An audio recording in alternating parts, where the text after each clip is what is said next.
Hi there, Keith here with another video blog. I know what some of you are probably thinking, how come we're not in the kitchen? This seems to be a different surroundings, and you're right. Today's edition of video blog movie review comes from the dining room table, and it seems only fitting that this weekend I've been doing a little bit of dining. See, here in Ottawa they had Rib Fest. I went to see a couple of movies, and that of course includes popcorn. And now here on a Sunday evening, I'm here talking to my close friends about the movies that I've seen this weekend. Today's review, we're going to talk about a movie called World War Z. Now, before we get into that, I have to let you know that I have nothing against Brad Pitt. I think it's important for me to say that I have nothing against Brad Pitt because it seems that a lot of my female friends, and women in general, seem to dislike Mr. Pitt. They don't dislike him because he's cheated them at poker, or because he promised to call and never did, or because he cut them off while driving. It seems to me that because of this whole Team Jennifer, Team Angelina nonsense that's been going on for years and years and years, people have this negative opinion towards Brad Pitt. I know a lot of people who won't even go and see his movies because, oh my goodness, how could he have done that to Jen? I try to stay away from all that nonsense mainly because it doesn't involve me and I could care less. But what I do know is that he's a fantastic actor. You don't get nominated for four Academy Awards just for the hell of it. Granted, he hasn't won yet, but I think it's only a matter of time before he does. He's been in landmark movies like Seven, Fight Club, Benjamin Button, Moneyball, 12 Monkeys, and now we can add World War Z, or as we call it here in Canada, World War Z to that. Now, World War Z is a pretty interesting movie.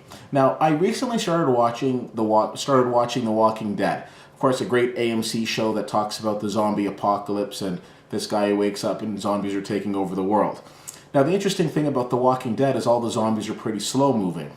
There's nothing slow-moving about World War Z. Now, in this 2-hour movie, there's probably about calm for the first 5 minutes, and then after that, it's absolutely non-stop action.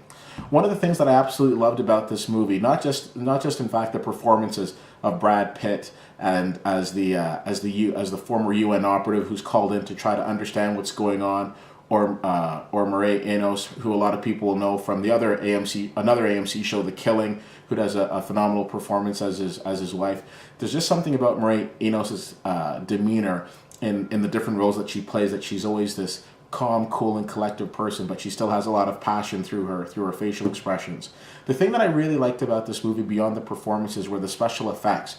Whether it be the effects of these cities being overtaken by these people that are infected with something, or by the special effects that we see throughout the film.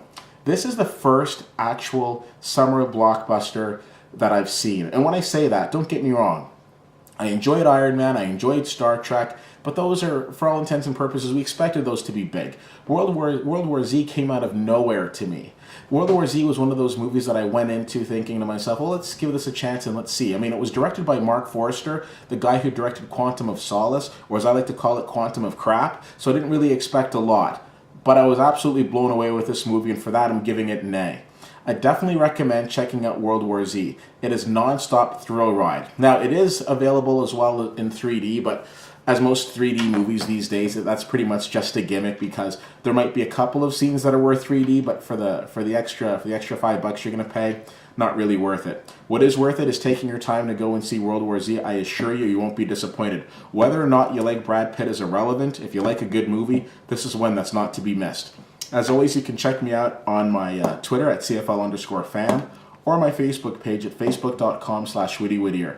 Until then, I'll see you at the movies.